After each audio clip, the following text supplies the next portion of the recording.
ಭಾಳ ವಿಶೇಷವಾಗಿ ನಾನು ಕೆಲವು ದಿವಸಗಳ ನಂತರ ಪತ್ರಿಕಾಗೋಷ್ಠಿಯನ್ನು ಅನಿವಾರ್ಯವಾಗಿ ಕರೆಯೋ ಪರಿಸ್ಥಿತಿ ಬಂದಿದೆ.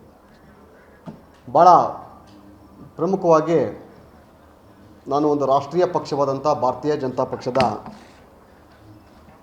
ಸಕ್ರಿಯ ಕಾರ್ಯಕರ್ತನಾಗಿ ಪಕ್ಷ ನಮ್ಮ ಮೇಲೆ ವಿಶ್ವಾಸ, ನಂಬಿಕೆ ಮತ್ತು ನಾಯಕತ್ವದ ಜವಾಬ್ದಾರಿಯನ್ನು ಕೊಟ್ಟು ನಮ್ಮನ್ನು ಒಳೇಶ್ ವಿಧಾನಸಭಾ ಕ್ಷೇತ್ರದ ರಾಷ್ಟ್ರೀಯ ಪಕ್ಷದ ಒಬ್ಬ ಸದಸ್ಯನಾಗಿ ಗುರುತಿಸಿ ನನ್ನನ್ನು ಚುನಾವಣೆಯಲ್ಲಿ ಟಿಕೆಟನ್ನು ಕೂಡ ಕೊಡ್ತೇನೆ. ನನಗೆ ಅಲ್ಲಿ ನಾನು ಅಭ್ಯರ್ಥಿಯಾಗಿ ಕಣಕ್ಕೆ ಕೂಡ ಇಳಿದಿದ್ದೇನೆ. ನನಗೆ ಭಾಳ ಪ್ರಮುಖವಾಗಿ ನಮ್ಮ ಪಕ್ಷ ಒಂದು ತತ್ವ ಸಿದ್ಧಾಂತದ ಅಡಿಯಲ್ಲಿ ಮತ್ತು ಸೈದ್ಧಾಂತಿಕ ಅಡಿಯಲ್ಲಿ ಇರುವಂಥ ಪಕ್ಷ. ಕೆಲವರಿಗೆಲ್ಲ ಭಾಳ ಗೊಂದಲಮಯ ಏನು ಅಂತಂದರೆ ಬಿ ಜೆ ಪಿ ಒಂದು ರಾಜಕೀಯ ಪಕ್ಷ, ಅದು ಅವ್ರಿಗೂ ಮತ್ತು ಬೇರೆ ಸಂಘ ಪರಿವಾರ ಅವ್ರಿಗೆ ಯಾರಿಗೂ ಸಂಬಂಧ ಇರೋದಿಲ್ಲ, ಅದು ಮಾತಾಡೋಂಥ ತಗೊಳ್ಳೋಂಥ ತೀರ್ಮಾನವೇ ಬೇರೆ ಬೇರೆ ಇರ್ತದೆ ಅಂತೇಳಿ ಭಾಳ ಪ್ರಮುಖವಾಗಿ ರಾಜ್ಯದ ಜನತೆಗೆ ನಾನು ಹೇಳಲಿಕ್ಕೆ ಇಚ್ಛಪಡ್ತೀನಿ. ಅಲ್ಲಿ ಭಾರತೀಯ ಜನತಾ ಪಕ್ಷ ಬೇಸ್ ಏನು ಅಂತ ಅಂದರೆ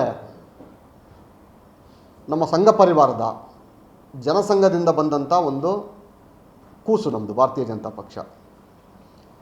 RSS ರಾಷ್ಟ್ರೀಯ ಸ್ವಯಂ ಸೇವಕ ಸಂಘ ಏನು ನಿರ್ಮಾಣ ಆಯಿತು, ಆ ಸಂಘದ ಹಲವಾರು ರೀತಿಯ ಕಾರ್ಯಚಟುವಟಿಕೆಯಲ್ಲಿ ರಾಜಕೀಯವಾಗಿ ಕೂಡ ಒಂದು ಅಂಗವನ್ನು ಪ್ರಾರಂಭಿಸಿದರು. ಅದು ಜನಸಂಘ ಇದ್ದಂಥ ಸಂದರ್ಭದಲ್ಲಿ ಅದು ಭಾರತೀಯ ಜನತಾ ಪಕ್ಷನ ರಚನೆ ಆಯಿತು. ಭಾರತೀಯ ಜನತಾ ಪಕ್ಷದಲ್ಲಿ ಯಾವುದೇ ಒಬ್ಬ ವ್ಯಕ್ತಿ ಟಿಕೆಟನ್ನು ತಗೋಬೇಕಂದ್ರೂ ಕೂಡ ಅವನಿಗೆ ಜವಾಬ್ದಾರಿಯನ್ನು ಕೊಡಬೇಕು ಅಂತಂದ್ರೂ ಕೂಡ ಅಲ್ಲಿ ಅದಕ್ಕೆ ತಂದೆ ಸ್ಥಾನದಲ್ಲಿ ಇರುವಂಥವರು RSS ಅಂದರೆ ಅಲ್ಲಿಯ ನಾಯಕರುಗಳು, ಅಲ್ಲಿಯ ಪದಾಧಿಕಾರಿಗಳು, ಸಂಘ ಪರಿವಾರದ ಪ್ರಮುಖರು, ಅವರ ಜವಾಬ್ದಾರಿನ ಅಂತಿಮ ತೀರ್ಮಾನವಾಗಿರ್ತದೆ. ಅಲ್ಲಿ ಯಾವುದೇ ನಾವು ಶಾಸಕರಾಗಬೇಕು ಅಂದರೂ ಕೂಡ ಸಂಘ ಪರಿವಾರದಿಂದ ಸೂಚನೆ ಬಂದರೆ ಮಾತ್ರ ನಾವು ನಾಮಿನೇಷನ್ ಫೈಲ್ ಮಾಡೋಕ್ಕಾಗೋದು. ಮತ್ತು ಅಪ್ಲಿಕೇಶನ್ ಹಾಕ್ಬೇಕಂದ್ರೂ ಕೂಡ ನಮ್ಮ ಪಕ್ಷದಲ್ಲಿ ಒಂದು ತತ್ವ ಸಿದ್ಧಾಂತ ಇದೆ. ಅದು ಮೇಲೆ ಹೈಕಮಾಂಡಿಂದ ಬಂದಂಥ ಮಾಡಿ ನಮ್ಗೆ ಹೈಕಮಾಂಡು RSS. ಕೆಲವರೆಲ್ಲ ಬೇರೆ ಬೇರೆ ರೀತಿ ವರ್ಣನೆಯನ್ನು ಮಾಡ್ಕೋತಾ ಇದ್ದಾರೆ. ಅಲ್ಲಿ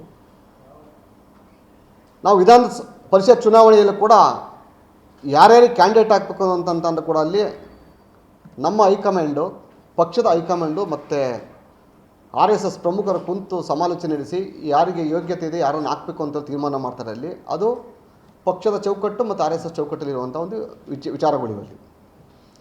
ಭಾಳ ಪ್ರಮುಖವಾಗಿ ಚುನಾವಣೆಗೆ ಸ್ಪರ್ಧಿಸುವಂಥ ವ್ಯಕ್ತಿಗಳನ್ನು ಯಾರನ್ನ ಹಾಕಬೇಕು ಅಂತ ತೀರ್ಮಾನ ಮಾಡಬೇಕಾಗಿದ್ದು ರಾಜ್ಯದ ರಾಜಕೀಯದಲ್ಲಿ ಭಾಳ ಜವಾಬ್ದಾರಿ ಹೊತ್ತಿರುವಂಥ ರಾಜ್ಯಾಧ್ಯಕ್ಷರ ಜವಾಬ್ದಾರಿ ಆಗಿರ್ತದೆ. ಅಲ್ಲಿ ಇಂಥ ವ್ಯಕ್ತಿಯನ್ನು ನಾವು ಹಾಕಿದರೆ ನಾವು ಗೆಲ್ಲಿಸ್ಕೋಬೋದು. ನಾವಲ್ಲಿ ನಮ್ಮ ಪಕ್ಷದಲ್ಲಿ ನಮ್ಮ ಗೆದ್ದಿರುವಂಥ ಮತದಾರರು ಅಂದರೆ MLAಗಳಾಗಿರ್ಬೋದು, ಇನ್ನಿತರ ಮತದಾನ ಮಾಡಲಿಕ್ಕೆ ಅಧಿಕಾರ ಇರುವಂಥವ್ರು ಯಾರಂದರೆ ಪಟ್ಟಿಯನ್ನು ಕೊಟ್ಟರೆ ಅವರಿಗೆ ಒಂದು ವಿಪ್ಪನ್ನು ಜಾರಿಯನ್ನು ಮಾಡ್ತಾರೆ. ಅದು ಪ್ರೊಸೀಜರ್, ಅದು ಎಲೆಕ್ಷನ್ ಪ್ರೊಸೀಜರು, ರಾಷ್ಟ್ರೀಯ ಪಕ್ಷದ ಎಲ್ಲ ಪಕ್ಷದ ಜವಾಬ್ದಾರಿಗಳದು.